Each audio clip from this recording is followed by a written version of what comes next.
Did I match my shirt to the cleats I'm reviewing? The answer is yes.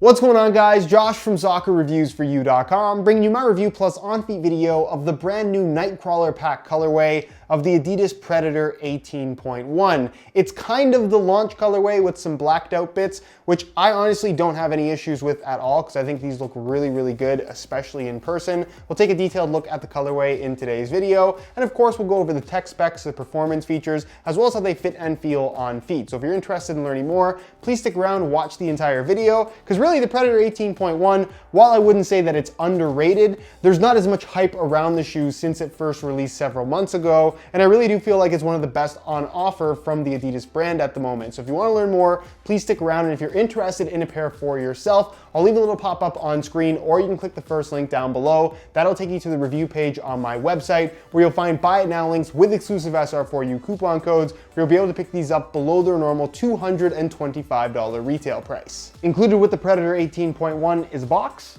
you also get a bag, and you also get nothing else. So starting off with the colorway, this is the Nite Crawler pack, which might as well be called a blackout pack, because that's essentially what they've done across the board with all four of their lines. The Predator, in my opinion, probably looking the best of the bunch, especially in this 18.1 variation. You lose out on kind of the black chrome wearable finish on any of the 18.1 or 17.1 models, which honestly I think looks better just because it's a little bit less flashy. Anyways, when I first saw this colorway, because it is a Predator as well, it immediately reminded me of a pair of Predator Absolutes that I had in all black with a red fold over flap tongue as a kid. I'll try to post a picture of it on screen. This is more of a blackout than those were, especially considering that all the red is kind of contained to the inside of the shoe. There's a little ring here on the inside of the collar, and the insole, which you'll see a little bit later, is also red in color. But everything from the outside, even the mid layer of the Flyknit, is a dark gray, so it doesn't reveal any kind of pop of color. It's pretty much a true blackout with some reflective elements here in the Adidas stripe. So it's kind of a similar color to what we saw at the launch of the Predator, with the stripes being this reflective dark gray black instead of white, which, by the way, the reflective stripes is something we've never seen on an 18.1 Predator. It's been left exclusive to the 18 plus laceless model, which obviously retails for a lot more money, but the whole upper, the covered part with the control skin top layer and the exposed prime knit, that's all black in color. Same thing goes for the laces. And then again, kind of unlike the launch color where you had that bronze accent color, this is just a gray plastic, which actually looks quite good. It makes you see the construction of the sole plate or the different layers a little bit better. And overall, it looks very, very clean. I think if you're a fan of blackouts, there's a lot to like about this particular colorway. And for me personally, this is my favorite color that we've seen of the Pred so far. Let me know your thoughts on them down below in the comments. And for those wondering about pros wearing this colorway pack, they are not going to be wearing them at all. They'll be sticking to the current white ones that have been out for basically the last month or so. Now, as far as performance and tech specs are concerned, there are people that love the new Preds and there are people that are totally upset that this is called a Predator at all, because it doesn't really relate all that closely to what we've seen from some of the classic Predators over the years. And I would definitely argue that this is more so a continuation of what we've been seeing from the Ace line over the last couple of years, rather than a true return of the Predator. However, I still think that this is a really good shoe. Whether it's a Predator or Ace, it's the best one that they've ever produced with this style of construction. So it's a full prime knit upper, and this is easily the best knitted upper we've ever seen from Adidas on one of their boots. I would even go as far as to say that this is probably the softest knitted upper from any brand, Nike, Adidas, Puma, whoever you want to compare it to, that's out there right now. It really does feel really comfortable and very sock-like and natural on your feet. Has that slight bit of padding to it. I really do like the way that it feels. I also really like the ridge design and texturing you have on the surface. It's not really all that noticeable on the ball, but I think it looks really cool. This texturing to me just looks very aggressive, very modern, but at the same time, it doesn't look like it's too much. It's not too over the top. It's a very subtle thing, and I think a black upper really makes it pop that much better versus some of the more complicated colors and patterns that we've seen on this shoe so far. The entire upper is made out of that same type of prime knit material. It does get a little bit firmer through the midfoot, but you kind of want that for the sake of structure. As far as touch on the ball is concerned, it's thin, but it does have that slight amount of padding to it, so I wouldn't necessarily compare it to something like a Mercurial Vapor or a Superfly with their their new Elite series that has a fly-knit upper. This definitely feels a lot more padded in comparison to that. And then you have your control skin top layer, which is basically a polyurethane material, acting as a protective layer, and it adds a slight amount of grip on the ball. Definitely not like the rubberized striking elements that we used to see on the Predator line. Hopefully we get something like that in the future though. As far as the lacing system is concerned, because that is the main reason why you'd buy the 18.1 over the 18 Plus, which of course is the laceless model. They are essentially the same. There's a little bit of a difference in the material through the midfoot. It's forge knit on the laceless model. This is more of a standard prime knit. However, I really do think that the laced model is the way to go, mainly because one, it's $225 versus $300, so you're saving quite a bit of money. And I just feel like this fits, feels, and performs better in general because of the lacing system.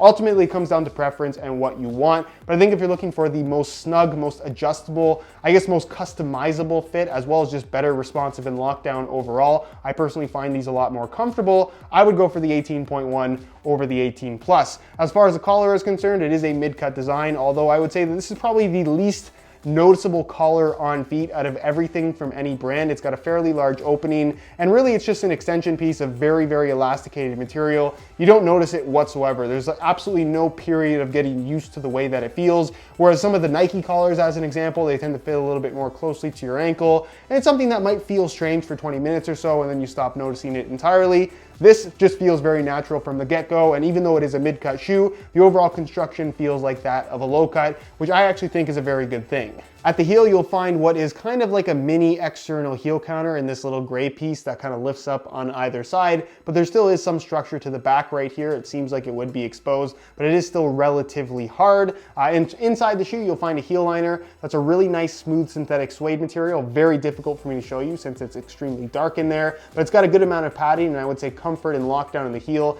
is actually very, very good. Again, better on the 18.1 than what you'll get from the 18 Plus. And then as far as the insole is concerned, it is fully removable. It features a synthetic suede liner on top, and it's made from a single layer of this black foam. Nothing too fancy at all, but it does get the job done. Kind of typical of what we've been seeing from Adidas for the last several years now.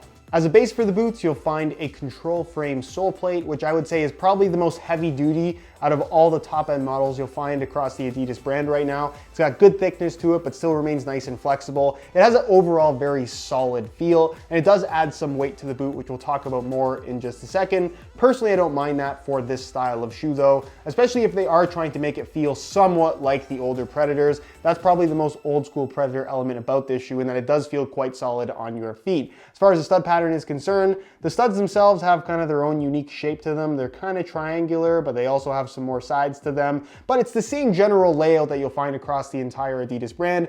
FG-AG as well, so you can use it on both firm natural grass as well as artificial grass playing surfaces. It's safe to use, and of course the durability is going to be good as well. Often when you buy a firm ground stud pattern, it's not going to hold up too well on artificial grass, and it's not going to necessarily be the safest thing in the world. You can wear this on both surfaces very, very safely. And honestly, regardless of whether you go Predator, Ace, Nemesis, or Copa right now from the Adidas brand, the layout remains the same. They change up the stud tips a little bit, but the overall performance remains pretty much identical from model to model with very, very minor differences. As far as weight is concerned, the Predator 18.1 in a size 9.5 US weighs in at 8 ounces exactly, which is not super light, but definitely not heavy either. Again, the shoe as a whole has a fairly solid feel to it. I find them very comfortable. They feel solid under feet. The upper is soft, flexible, and very natural on your feet with its prime knit construction.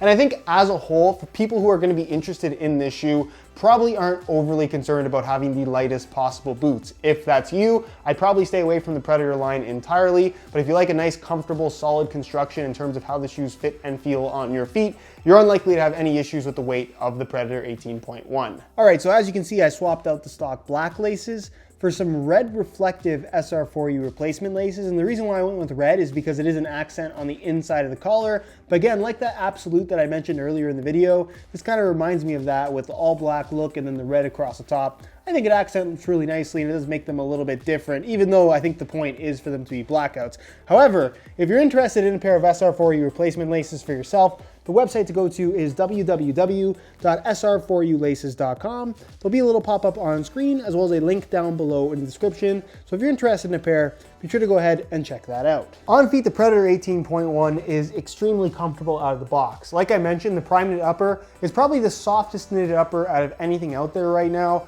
Really flexible, really nice, not much to break in here. The heel lockdown is really good. It feels like a low cut shoe despite looking like a mid cut shoe.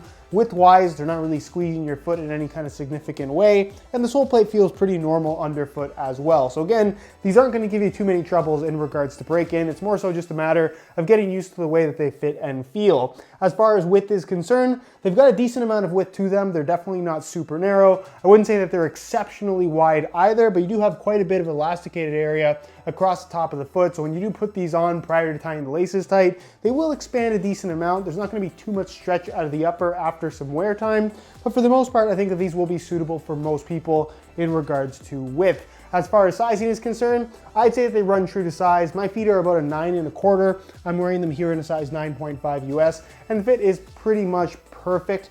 So if you are looking to order a pair for yourself, just like pretty much all the other Adidas lines right now, I would recommend going true to size in order to achieve the best possible fit. So in conclusion, I can very strongly recommend the Adidas Predator 18.1. It's my personal favorite from the current Predator lineup. I do prefer it over the 18 Plus, and I really do feel like it's one of the best options on offer from the Adidas brand right now. If you want something with knitted upper that's gonna have that sock-like, very comfortable sensation on your feet, but at the same time doesn't have this kind of weird shape or weird fit about it, and has an overall solid sensation plus something that's FG-AG, the Predator 18.1 is probably your best option. Anyways, that is it for my review. Again, if you're interested in a pair for yourself, you can click the first link down below. That'll take you to the review page on my website where you'll find buy it now links with exclusive SR4U coupon codes where you'll be able to pick these up below their normal $225 retail price. If you have any questions, as always, leave them down below in the comments and I'll do my best to get an answer out to you as soon as I possibly can. Subscribe if you haven't already for daily videos on all the latest and greatest soccer gear. You can find all my social media information linked down below in the description as well. And other than that, guys, hope you enjoyed the video, and as always, thanks for watching.